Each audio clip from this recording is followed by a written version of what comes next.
So what is up guys, Ichiboy. Bright ilaw na naman nga pala to. So pinuntahan nga natin yung isa dito sa rich neighborhood. So guys, papakilala ko kayo sa kanya. Bro, paalala ka naman sa mga kailaw natin dyan. What's up mga kailaw? Ito po yung maliit na aming kennel, DND Bullies. Yeah, so, ito po sa BF Paranaque. Yeah, so ayun guys, silipin natin yung mga alaga ni Brother Dexter. Tapos papakilala niya sa atin isa-isa yung mga stock niya, saka meron siya mga pang-out dito. So ayun lang guys, let's do the motherfucking intro!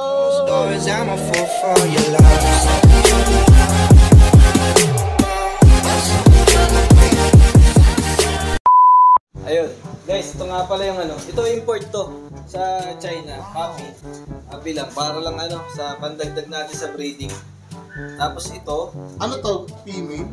Female to, 5 months. Anong bloodline niya? Veneno to, veneno. Veneno guys, ganda oh. Kaya yun nga, dark na choco-try kulay niya. Choco-try siya guys, pero hindi masyadong kita yung yung markings niya. Yun. Ito, mga produce na natin yan. Ito. Lucky stage na eh. Naabot na ng lucky stage. Ayan guys, silipin natin. Ano yan? ET line. Produce niya na to guys. Binangga niya to, import to import. Pero island bird na, ayun oh. Parang bro, parang import na rin no? Oo. Gawa ng niya eh. Yung parents niya galing din sa abroad. Ayan. Tapos ito yung, ultimate yung top na yan guys. Yung sire niya, si Jazz. Yung main stud ko dati na kay brother April Janchu. Kay Janet yun ng Iloilo. Yun, nasa Iloilo na guys. Buti nakapag-iwan pa dito ng mga Heart Trap Bullies. Pag mga taga Iloilo ng tropa. Lang to si Jazz. Ito yung mga anak niya. Ito. Tapos yung mga adult nasa loob. Ito pa yan guys. Ayan, yung tatlong yan. Magkakapatid yan. So, brother, ina-out mo ba sila o stock mo na lang muna? Yung stock ko para sa show, at least meron tayong island born na pang show natin. Para kahit pa paano, merong representative yung kailan natin. Hindi yung puro import lang tayo. Yun. Yun nga lang, lucky stage na. Talagang Ilang months na sila? 3 months pa lang. 3 months. Bali, 4 months ay February pa. Yun. So, medyo mahaba-haba pang Yun nyo guys oh. Ganyan. Ito, import to guys. Ayan yung import. Yung mga dito bro. Nagpapa-stud lang yan. Wala kasing space eh. Puno tayo yun. So, pasok tayo ngayon bro doon sa adult naman. Ito, pasukin natin yung simple kennel natin. Maliit lang. So yun guys, ito yung maliit na kennel natin na naka-aircon kasi nga yung mga nakakondisyon na walang sipon o mga galing sa abroad na medyo matagal na sa atin, dyan ko nilalagay lahat para comfortable sila. At saka hindi na sila mahahawa ng may sipon na galing abroad. Okay guys, pasok tayo. Yun o. Dito masarap tumambay guys kasi Ito yung na-breed natin guys. ET line naman to, galing din China. Kasi halos lahat ng aso natin to China. ano siya guys? China gang. China gang bro. Ito yung una kong na-import, mga ET line. Naiipon na sila sa akin eh. Tapos ito bro, functional siya.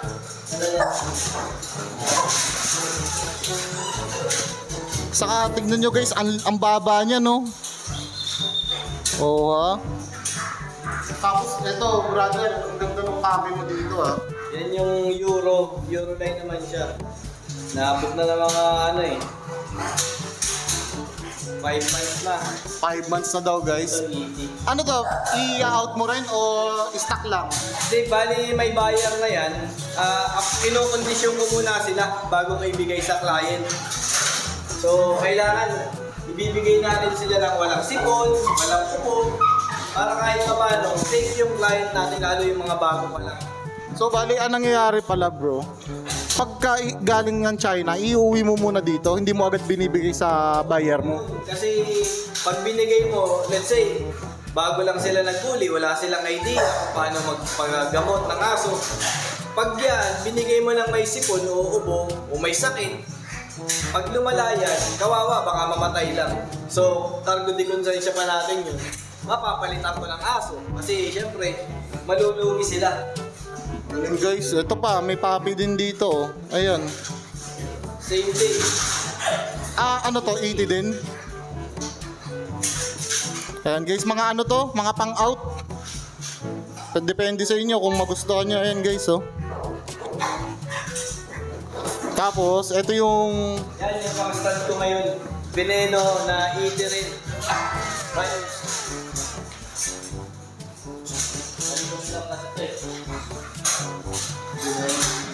Ano pangalan nito? Si Eren. Galing din siya China. Open for stud to, bro. Oo, pinapang-stand din natin yan. Ayan, oh. Makailaro natin to, guys. Kasi ito, produce ko rin to. Anak naman din ay, yung stud ko na, na kay Johnny Chu sa Iloilo. Okay, Victor.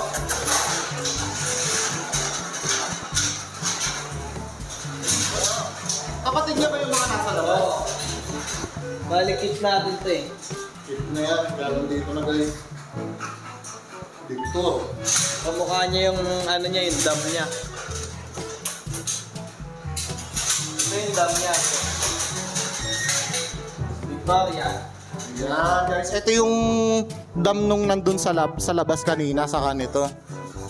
Wow! Diba?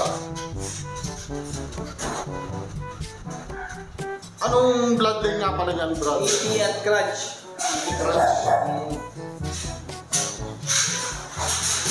Ay, mga pang ano niya, pang-breed niya yan dito, guys. Ito, Veneno, pambenta rin natin. Pang-out din natin siya. Galing sa China kasi may mga pumupuntang client dito, ang gusto nila landed na. So, pag meron tayong landed, advantage din natin yun para kahit pa paano, yung mga kliyente, meron silang makukuha na ready for out na nagaling sa China. Ano yan, female or Female. female, guys? Ayan, oh. Silipin nyo na. Silipin nyo na, guys. Veneno. Yun. Kasi ito yung kanina, guys. Ayan, oh. Oo, may bibili. Lapad, oh. I-out din natin yan. Pang-out mo na rin to. Oo. Diba?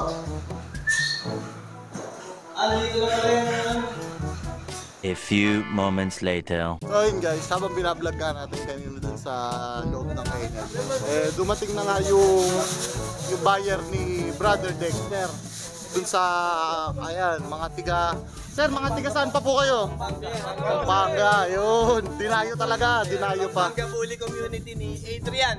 Adrian Nabanya. Yun o, Si Pungs. ito yung kukunin nila guys. Oh, pakita natin. Yun yung pinakamaliit kanina. Ito, yung female. Yun yung kukunin nila. Buti, naisama pa natin sa vlog bago nila makuha. Pero ang ganda naman yan guys, oh. Ayan, oh. Hey. Hey. Wala na, pupunta na yun guys ng Pampanga. So, mag-uusap muna dito, tapos saka natin tuloy ito. Yun lang. So, ayun guys, swerte nga nung pagpunta natin dito kay Brother Dexter. Sir, pakilala po kayo.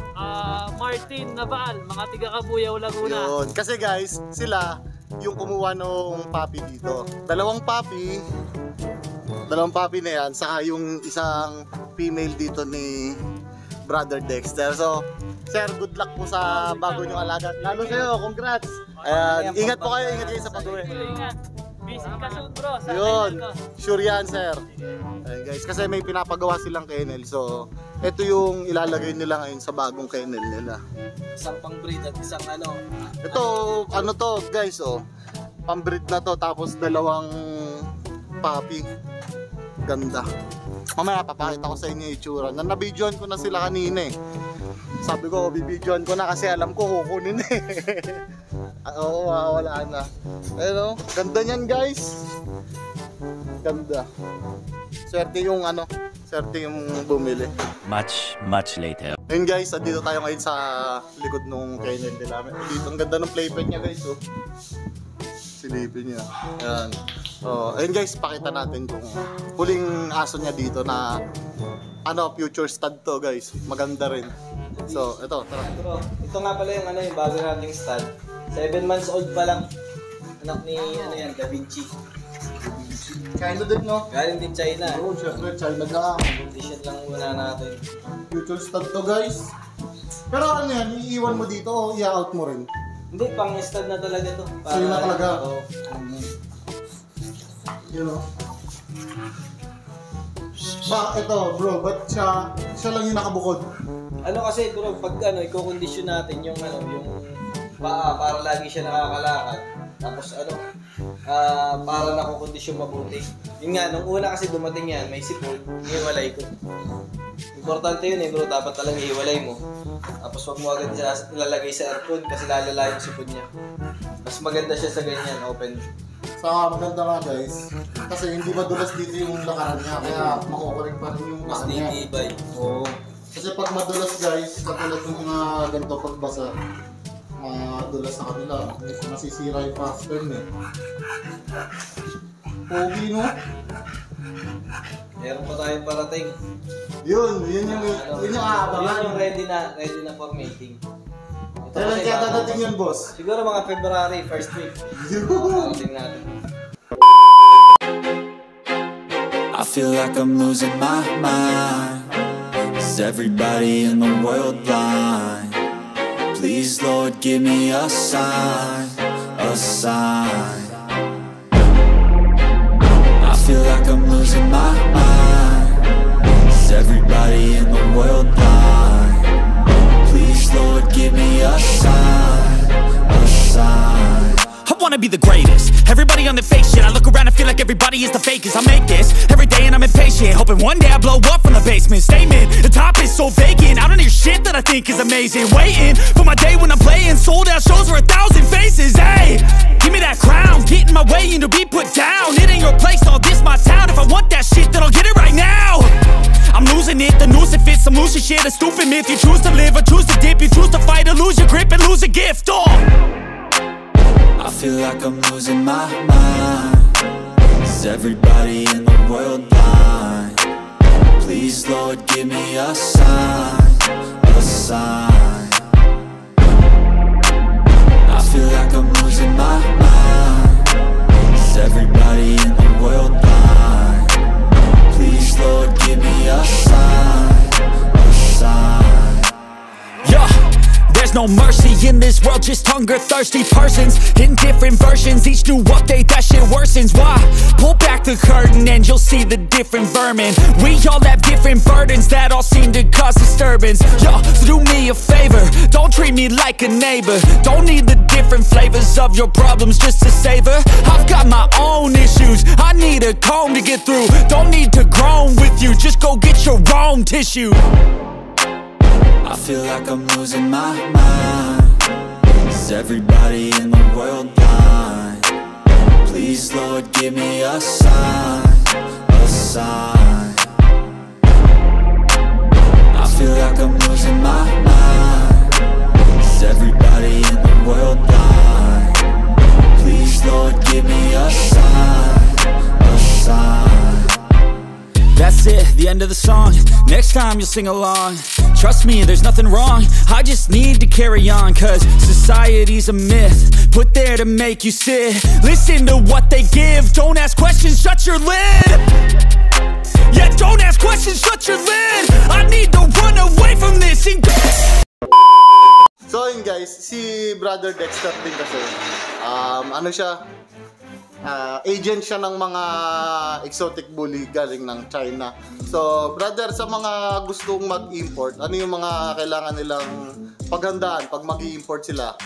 Ayun, pag mag-i-import, pwede naman tayong gumamit ng agent. Kasi sa agent, kahit pa paano less hassle, sila na mag-aasikaso ng papel, yung pag-ship, tsaka yung kumbaga dapat kasi pipiliin nila yung agent yung kaya nilang sagutin yung yung responsibility. For example, meron siyang sakit o sipon. Kung hindi naman malala, mga sipon, ubo, yung mga common, dapat meron silang facility na pwedeng mag-quarantine muna yung aso doon before nila ibigay sa client. Kasi kahit pa paano, kung may mangyari dyan, siguro mga 1 week, sagot pa rin dapat yun yung agent Kung talagang para masabi mong agent ka talaga. Dapat ganun.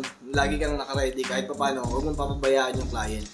So, yun ang maganda pag may agent ka, may hahabulin ka, unlike dun sa re-recta ka sa China, halimbawa, pinadala o hindi pinadala, na-scam ka, so wala ka nang hahabulin dun. Saka baka mamaya ibang aso yung pinauwi pala. Isa pa yun, na-photoshop ka, hindi naman sanay sumilip, lalo na yung mga first time. Na-photoshop ka, akala mo, ang kapal ng aso pagdating dito, sobrang payat, malnourished yun. Wala na Pero normal naman yung talagang bago padala dito, yung iba, pinapapayat, di ba? Para safe sila. Oo, pinapapayat. Pero hindi naman yung sobrang payat talaga, guys, na Magaya niya, payat, dumating. Ayan. Ngayon, bumabawi na, guys, ayan. Bawi-bawi na. Nari, nag-import ako. Oo. Tapos, namatay yung pinauwing aso. Paano yung Ayun, natin dalawa doon? Mababalik pa kaya yung pera ko o mapapalitan pa kaya yung aso? Ayun nga, halimbawa, nag-import ka tapos namatay sa biyahe. So, yung iba, kailangan talaga mag-take sila ng risk. Halimbawa, nag-direct ka, pinadala sa'yo yung healthy, sabi ng Chinese, napadala sa'yo ng healthy. Tapos, namatay sa biyahe, hindi na nila sasagutin yun. Kasi nga, dapat magte-take din parehas ng risk. Yun nga lang, pag meron kang agent, yun yung maganda na kumbaga, kung kaya niyang ikargo na palitan niya yung aso, mas maganda. Kasi pag wala kang agent, wala ka talagang hahabulin dyan In case na may mangyari, mamatay, wala. Ako, Goodbye talaga, no? hanggat maaari, palitan natin. Kung naka 1 week pa lang sa'yo, kung dumating may sipon, alangan, huwag mo na ibigay sa client agad, kung ano yung magpagaling. Para parehas kayong safe. Ang pera yan malaki yung bibitawan din natin. Yung kasi guys, yung kagandahan kay Brother Dexter, yung pag-land nung aso dito sa Pilipinas. Siyempre, kasama niya na yung buyer pagdating dun sa airport Pag nakita niya kasing may sakit, kinakausap niya muna yung buyer na gusto niyo alagaan ko muna, pagalingin ko. Hindi niya agad binibigay sa buyer niya. So, ayun yung mga magagandang agent guys. Hindi basta hindi basta makabenta lang, di ba? Oo. Dapat isipin mo rin yung client mo. Kasi kadalasan yung mga client natin dito, mga repeat client na yan. Kasi nakita nila yung service. So, ganun din. Sa mga bagong agent, wala namang problema kung mag-agent kayo. Basta, gawin niyo yung responsibility niyo. Para kahit pa paano, hindi tayo masira sa iba. Kasi pag nasira ka, wala na. Ayun guys, tandaan niyo yung mga sinabi ni Brother Dexter. Kung balak yung mag-import ng aso. Saka nga pala guys, yung pinakita namin kanina na mga aso, yung iba doon available. So, ilalagay ko na lang yung Facebook niya dito. Ayan. Ayan yung Facebook ni Brother Dexter. Kontakin nyo na lang siya pag may nagustuhan kayo dun sa mga pinakita namin kanina. So, brother, baka may gusto ka pang i-shoutout o pasalamatan bago matapos tong vlog natin. Yun nga, add nyo yung follow nyo yung DND Bullies sa Facebook. Pwede nyo lang message ng direct sa account ko, Dexter Agudo. Yun. Dexter Del Rosario Agudo. Yun lang. Huwag nyo kalimutan na tignan yung page lagi ng Barks Avenue kasi naglalabas sila dyan ng mga bagong merge. Saka High Minds, Steady Buligan, Omar Baliw. Tsaka yung susuportahan natin palang dog food ni Brother TJ. Yan, Mr. Nice Guy Dog Food. Maraming salamat sa panonood. Yun lang. So please like, comment, share, and subscribe. Support the Filipino vloggers.